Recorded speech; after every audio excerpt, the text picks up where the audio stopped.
Hi, Good Rabbi. afternoon. Okay, so we are Kitzur Shulchan Aruch, the abridged code of Jewish law, chapter 109. So, continuing from last week, as we said, we, as a majority of us don't bake our own matzahs, so we're sort of discussing and summarizing the chapters. So, chapter 109 is the water that is needed to bake the matzahs. So the water is called Maim Shalonu. Okay, it means water that was left overnight. And so what do is we draw the water at twilight. Nowadays, they'll take it by the faucet, whatever it is, of twilight, and they leave it until daylight. Right? And that way it's the right temperature. Water, we don't want it too cold, we don't want it too hot, we just want a sort of a nice, comfortable room temperature. Now, you don't have to draw it each evening. You can draw water for a few days worth. Just it always has to be at twilight that, you can't, whatever you draw at twilight, you can't use until the next morning.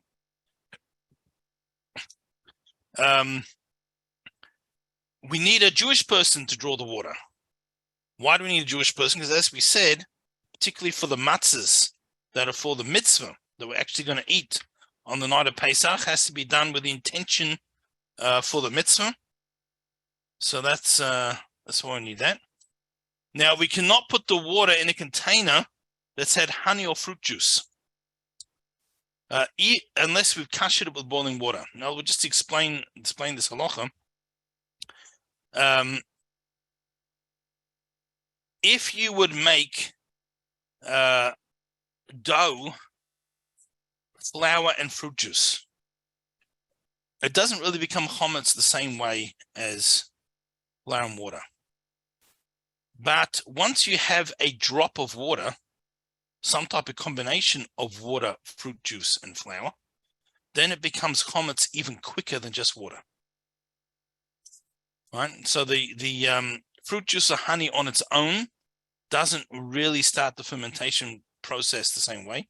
Once you have some water in there, then it goes much, much quicker. The fruit juice, the sugar in the fruit juice of the honey speeds up the fermentation process, and it just goes. All right, that's why if anyone's ever made a sourdough, and you put in something very sweet, the fruit juice or raisins, or something like that too, in the starter to get it going. So if we have this container has been used for honey or fruit juice before, let's actually kasher it, which means we put boiling water to make sure that we've not that it had to be kashered, it was kosher fruit juice, but the same process of kashering that removes all the absorbed flavors from inside the vessel. This will totally get rid of any remnant of fruit juice of the honey, and then we can use it. Okay. All right. If we're going to make matzah on Sunday, then we need to draw water on Thursday, right? Because we can't draw water at twilight on Shabbos because it's still Shabbos, and so we can't. So we have to bring it forward. Friday night we can't do twilight also because like Shabbos, and then have that. So that's the water. Sorry? What's the importance of twilight?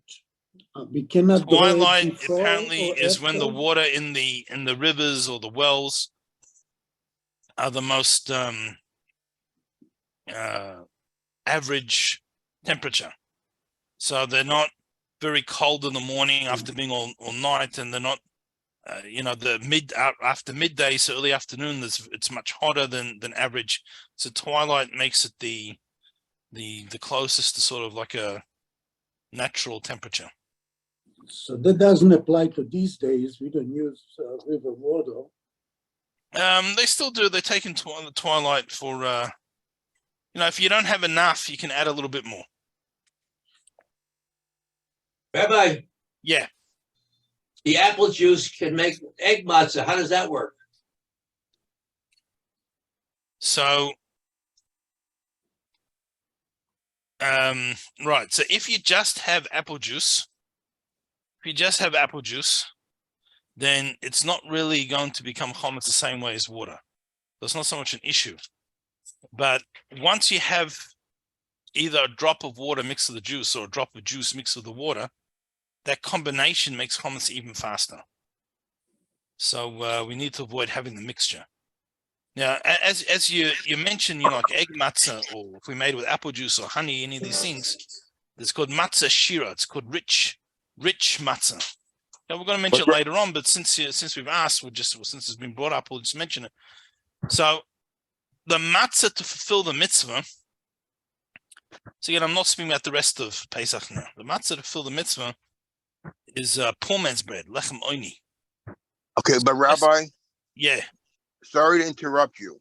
It's okay. But if you're making it with apple juice, there are a lot of places or companies, even though it's kosher for Pesach, they do add water to it. Correct.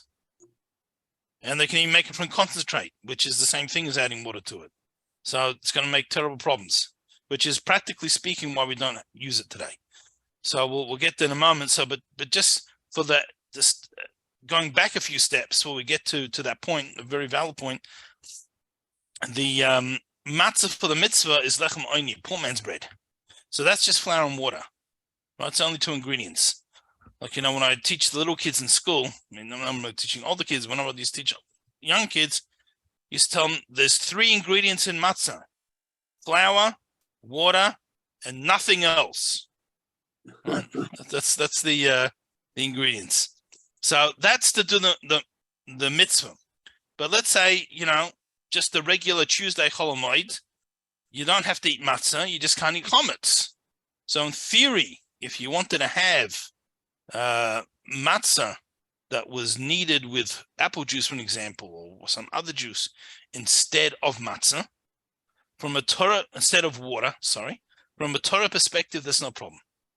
However, we don't eat it nowadays. We don't have this kind of matzah, egg matzah, or fruit juice matzah, or honey matzah on Pesach, because we have several concerns. The primary concern is that since if there's a drop of water, it ferments so much quicker, becomes common so much quicker. We're just worried that we're going to get messed up, that somehow there's going to be some water's going to, and it's not hard, for water to get mixed in.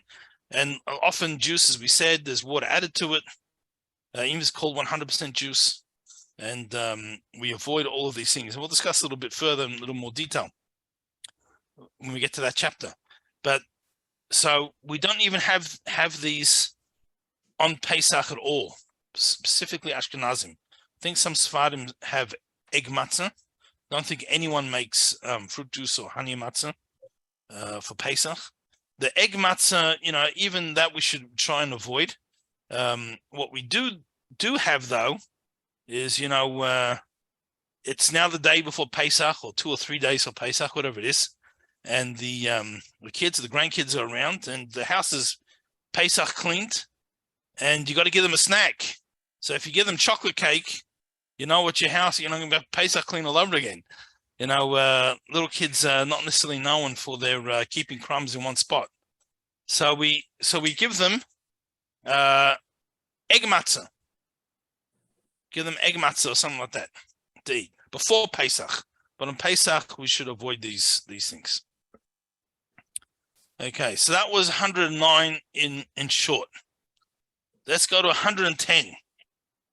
This is the kneading and the baking.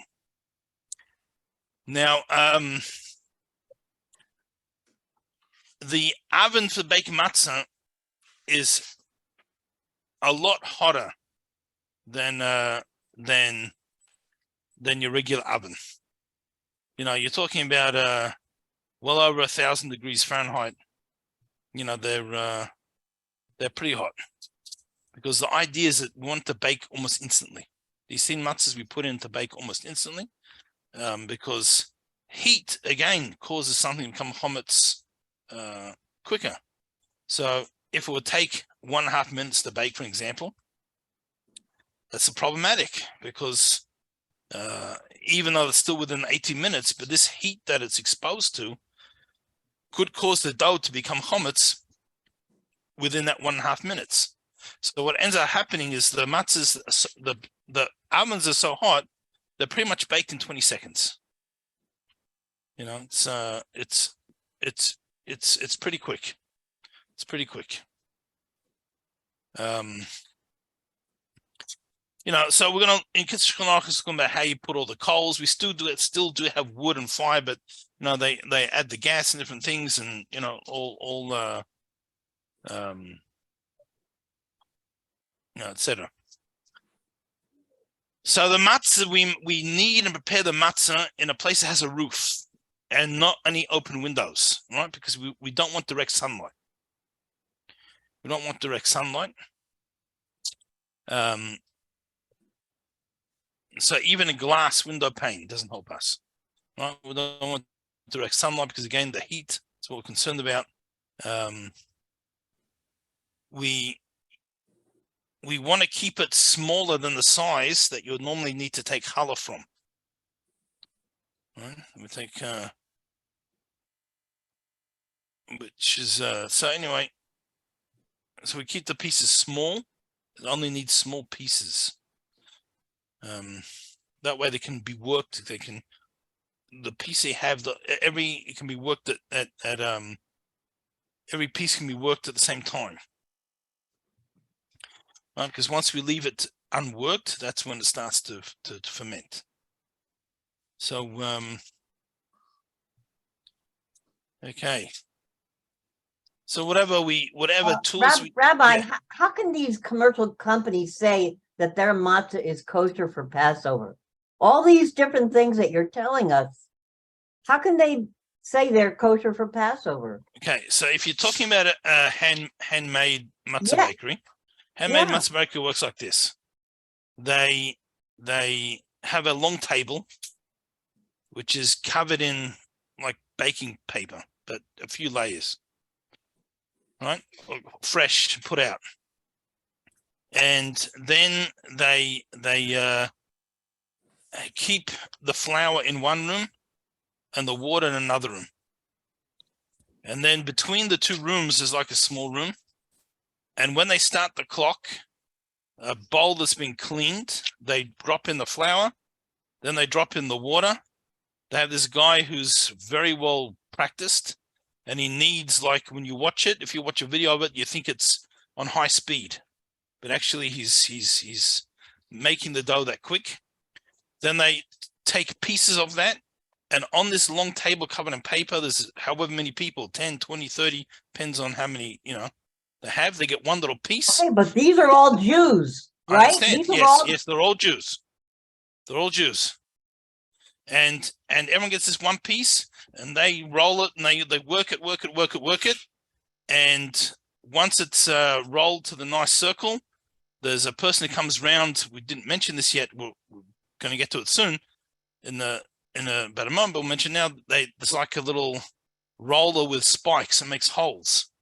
And that's why you see all the little holes in your matzah. And the reason we do that is again to avoid any air pockets, so to avoid any opportunity for chametz. And then But matzah is full of air pockets. There's no air pockets.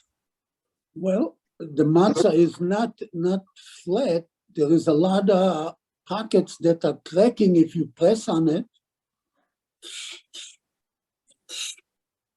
No, but I mean like pita bread air pockets, right? Because that's a result of chametz. We want to avoid that. That'll it's not really air pockets in the matzah. It's not 100% flat. Maybe it's Like open pockets. I don't know. So what they do, so they put these holes in it, and then there's someone with a long stick, and they just hang it over the long stick. And with that long stick, again, he's practiced. He sort of puts it into the The oven. on the oven, and then pretty much there's another person who straight away lifts them out. But And what I was going to ask you, isn't there a rabbi supervising all this? yes, there is someone supervising as well. So that's a backup. You've got So someone is it supervising. really 20 seconds that this matzah could, this Is in the matzah? oven? Yeah. Yes. Yeah, it could be 25 seconds, but it's not much more. Yeah, that's Wow. what it is. And the These oven are is hot continually ovens. on until all the matzah is made for the community. Yeah, and then what happens then is they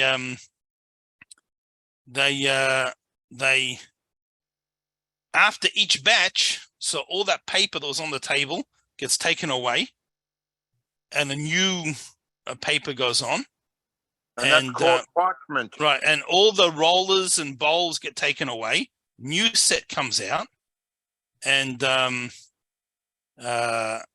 old set is sanded and thoroughly cleaned and dried and everything before they can Reuse it. be used for another batch. You know, and they have several sets that they keep using, and that's how it goes.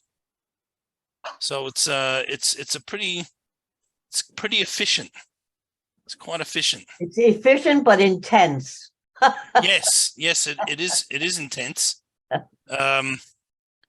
So I wasn't planning to show a video, but since people ask, you know, how it works, you know, although this is it's made for kids, but maybe we'll just quickly watch this video. It's only a few minutes, and I'll actually let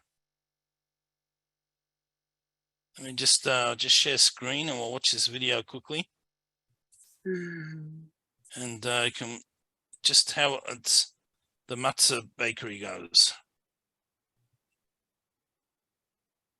Oh, I didn't share sound. 1 second. Share screen again. No point watching the video without sound. We tried that once. Then I'll learn how to share. All right, everyone see the video? Yeah. Okay.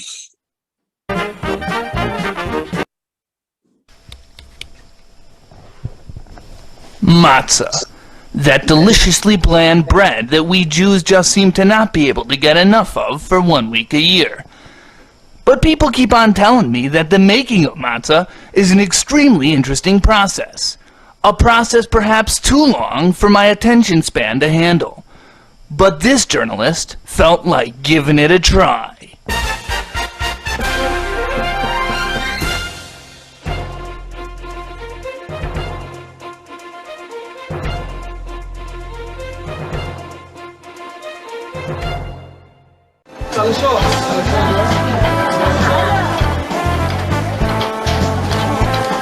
Here we are in a real-life Shmura Matzah bakery, where everyone is doing everything by hand in order to keep to the strictest standards of Jewish law and custom, I think.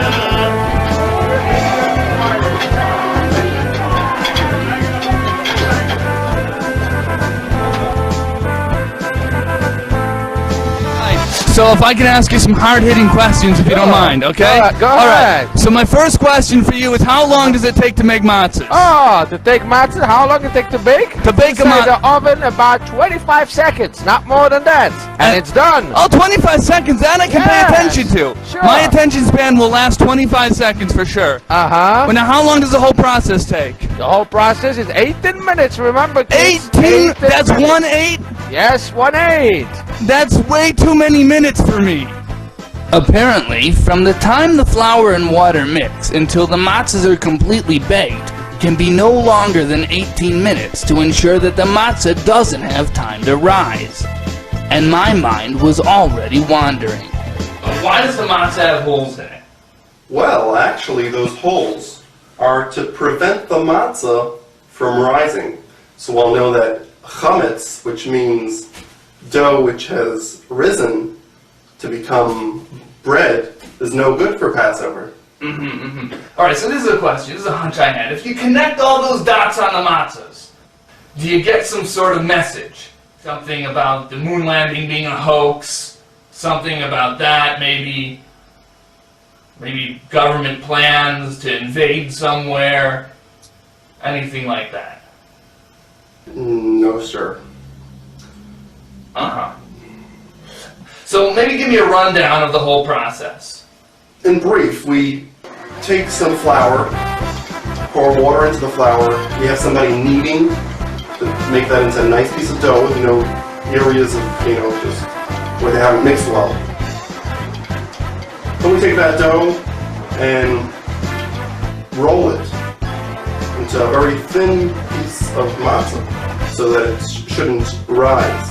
Then we take that, we make the holes as we were talking about before, and from there, it's put into the oven for just about 20 seconds.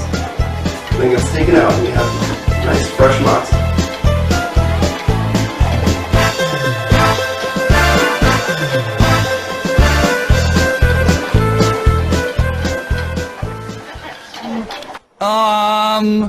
How hot is that oven? Oh, this is about 900 Celsius, which comes out for about 2,000 Fahrenheit. 900, 2,000 degrees? Yeah. That's a lot of degrees. Yeah, now That's way I too will many ask you something. What? In the house, the oven what you have, Yeah. how many Fahrenheit is in there? How many Fahrenheits are in there? Yeah, this is about 400, Maybe right? one or two Fahrenheits at most. Well, just figure 3 out. Fahrenheit? Just figure out. It's about 2,000 Fahrenheit. I gotta get my Fahrenheits fixed. Sure, you do. I was getting confused, but one thing was very clear. I apparently had no idea what a Fahrenheit was. After doing a little bit of research, I found that a Fahrenheit was not in fact a small fist-sized animal, but rather a unit of measurement for measuring heat. So what this guy was trying to tell me is that while a normal temperature for a regular home oven may be 400 degrees, matzah is baked at a whopping 2,000 degrees Fahrenheit. That's a lot of Fahrenheits. Did you get all your questions answered? Yes. And in other words, no. Not at all. So now I know how to bake matzahs, but perhaps I should test my attention span one more time with an explanation of why we eat matzah on Passover. Passover commemorates the freedom of the Jewish people from slavery. Freedom, eh? Well, if my memory of 8th grade history serves me correctly, the Jews declared their freedom from Great Britain in 1776. And I think it had something to do with taxation without representation. No, you're mixing things up, Jonathan. The Jewish people were slaves in Egypt over 2,000 years ago. And when God himself finally took us out of Egypt, it was so quick, so miraculous, and so overwhelming that we weren't ready spiritually or physically. We didn't even have time to bake regular bread, and instead we baked matzahs. In a spiritual sense, the flat matzahs also represent the humility necessary to begin the journey from slavery in Egypt to receiving the Torah at Mount Sinai. And so, my dear friends, Passover is a time for us to celebrate our freedom. Freedom to eat strange foods on various different holidays. Freedom to wear funny skull caps on our heads. And freedom to give each other presents in increments of $18 for some reason. Freedom to be who we are as Jews. Freedom, baby! Oh, wow, I'm inspired. Okay, it passed.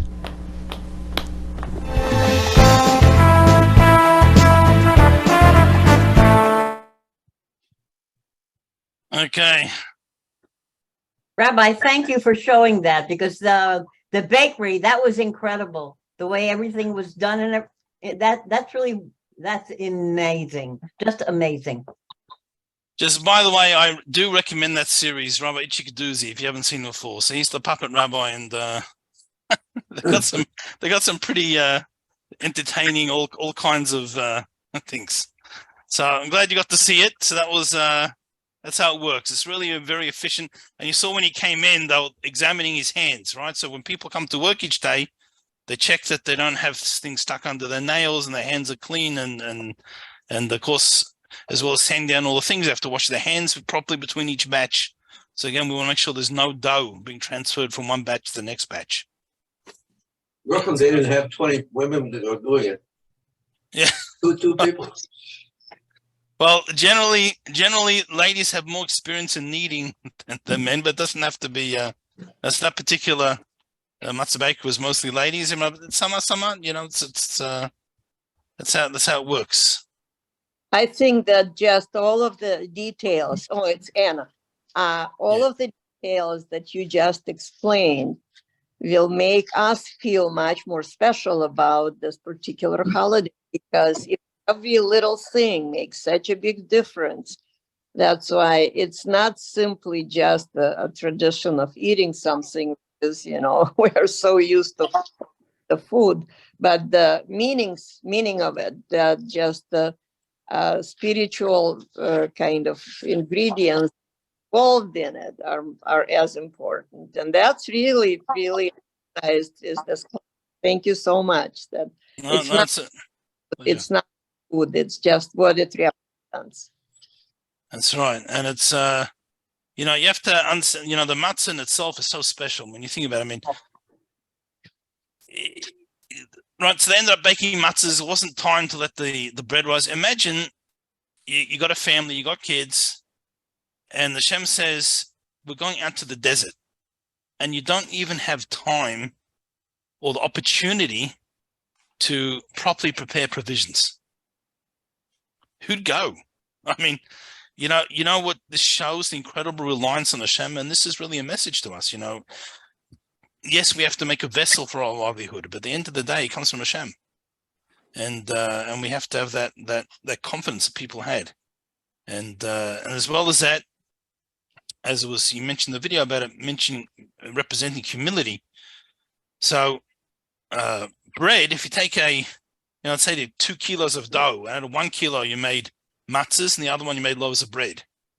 So, you know, I can't tell the exact heights, but let's say the matzah was this thick, the pile, the bread would be, you know, like however thick, because but in reality, it's the same amount of dough. What's the difference? It's the air pockets caused by the fermentation that caused it to rise. And so bread represents falsehood, and it represents conceitedness. And matzah represents humility and truth. And we live in a world of falsehood. When you look at the world, you know, the biggest cheats, at least on the surface, seem to prosper. And we live in such a world of falsehood. And for 1 week a year, we step out of that world and we only consume truth. So you might have a question: why don't we eat matzah the whole year? Maybe we shouldn't have chametz at all during the year. Only have truth. But the reality is, Hashem wants us to deal with the world of falsehood and to elevate it and to make it holy. But for 1 week a year, we get our spiritual energy and drive to be able to deal with the rest of the year. Can you tell me if, in your opinion, the preparation for Passover is much more detailed than most of the holidays the Jews for sure. For sure, it's the most detailed. Because it is considered one, you know, I understand that Rosh Hashanah and Yom Kippur is definitely very important parts of the year. But in your opinion, Passover is still kind of... It could be Rosh Hashanah and Yom Kippur have as much preparation, but it's all spiritual. In other words, it's within yourself. It's working on yourself. But physical preparation, Pesach for sure has the most. I mean, not only do we have to have the matzah, but Pesach clean our house. And again, that's physical and spiritual. Not only are we meant to clean the chametz out of our house, we're meant to clean the chametz out of ourselves. You know, because although we are dealing with the physical world, what happens is, you know, it affects us also. So we also have spiritual chametz. We have some conceitedness and falsehood within ourselves that we get throughout the year.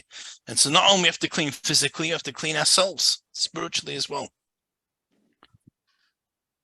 All right. So we shall continue tomorrow, God willing. Thank you. Thank you, Rabbi. Thank you so much, You're Rabbi. welcome. Thank you. Zaygus everybody. Zaygus Stay safe. See you tomorrow.